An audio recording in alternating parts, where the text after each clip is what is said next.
एक बड़ी प्राचीन कथा है। एक सम्राट अपने वजीर पर नाराज हो गया। उसने उसे एक मीनार पर बंद करवा दिया। वहां से भागने का कोई उपाय न था। अगर वो कूदे भी तो प्राण निकल जाएं।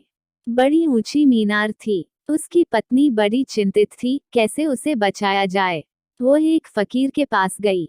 फकीर ने कहा कि जिस तरह हम बचे, उसी तरह वह भी बच सकता है।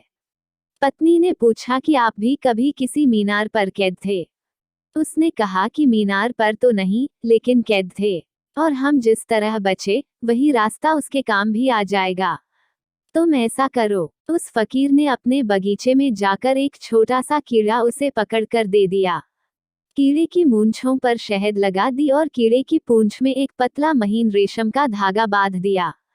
पत्नी ने कहा, आप यह क्या कर रहे हैं? इससे क्या होगा? उसने कहा, तुम फिक्र मत करो, ऐसे ही हम बचे। इसे तुम छोड़ दो मीनार पर। यह ऊपर की तरफ बढ़ना शुरू हो जाएगा, क्योंकि वह जो मधु की गंध आ रही है, मूंछों पर लगी मधु की गंध, वो उसकी तलाश में जाएगा। और गंध आगे बढ़ती जाएगी। जैसे जैसे कीड़ा आगे बढ़ेगा, तलाश उसे करनी ही पड़ेगी। और उसके पीछे बंधा हुआ धागा तेरे पति तक पहुंच जाएगा। पर पत्नी ने कहा, इस पतले धागे से क्या होगा? फकीर ने कहा, घबरा मत। पतला धागा जब ऊपर पहुंच जाए, तो पतले धागे में थोड़ा मजबूत धागा बांधना। फिर मजबूत धागे में थोड़ी रस्सी बांधना। फिर रस्सी में मोटी रस्सी बांधना। उस मोटी रस्सी से तेरा पति उतर आएगा। उस छोटे से कीड़े ने पति को मुक्ति दिलवा दी।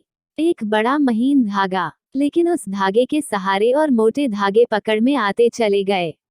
तुम्हारा प्रेम अभी बड़ा महीन धागा है, बहुत कचरे कूड़े से भरा है। इसलिए जब धर्मगुरु तुम्हें समझाते हैं कि तुम्हारा प्रेम पाप है, तो तुम्हें भी समझ में आ जाता है, क्योंकि वह कूड़ा करकट तो बहुत है, हीरा तो कहीं दब गया है। इसलिए तो धर्मगुरु प्रभावी हो जाते हैं, क्योंकि तुम्हें भी उनकी बात तर्कयुक्त लगती है कि तुम्हारे प्रेम ने सिवाय आसक्ति के, राग के, दुख के, पीड़ा के और क्या दिया। तुम्हारे प्रेम ने तुम्हारे जीवन को कारागृह के अतिरिक्त और क्या दिया। तुम्हें भी समझ में आ जाती है बात कि यह प्रेम ही बंधन है। लेकिन मैं तुमसे कहता हूँ कि जिस कूड़ा करकट को तुम प्रेम समझ रहे हो, उसी को धर्मगुरु भी प्रेम कहकर निंदा कर रहा है। लेकिन तुम्हारे कूड़ा करकट में एक पतला सा धागा भी पड़ा है, जिसे शायद तुम भी भूल गए हो। उस धागे को मुक्त कर लेना है, क्योंकि उसी धागे के माध्यम से तुम कारागृह के बाहर जा सकोगे। ध्यान रखना, इस सत्य को बहुत ख्याल में रख लेना कि जो बांधता है उसी से मुक्ति भी हो सकती है।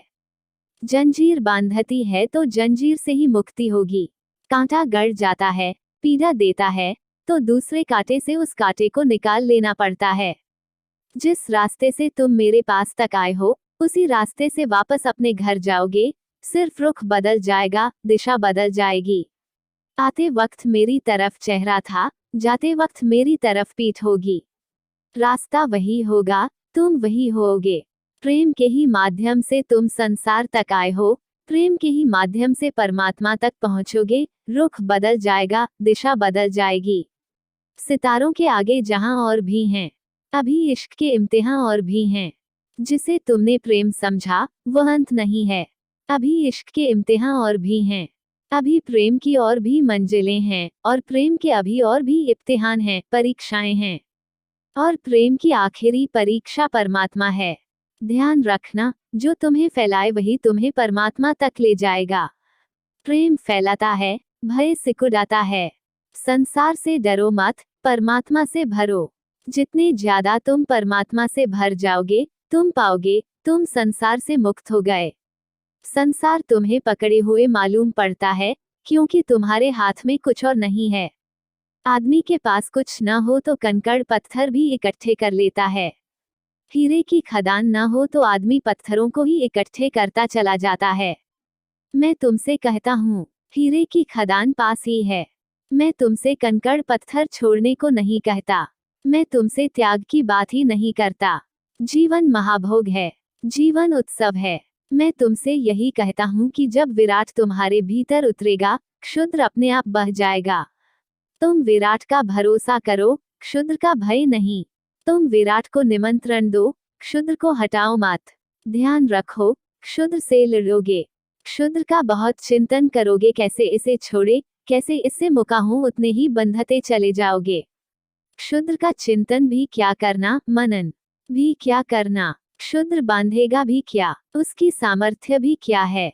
कूड़ा करकट को कोई छोड़ने जाता है, त्यागने जाता है। हीरों को खोजने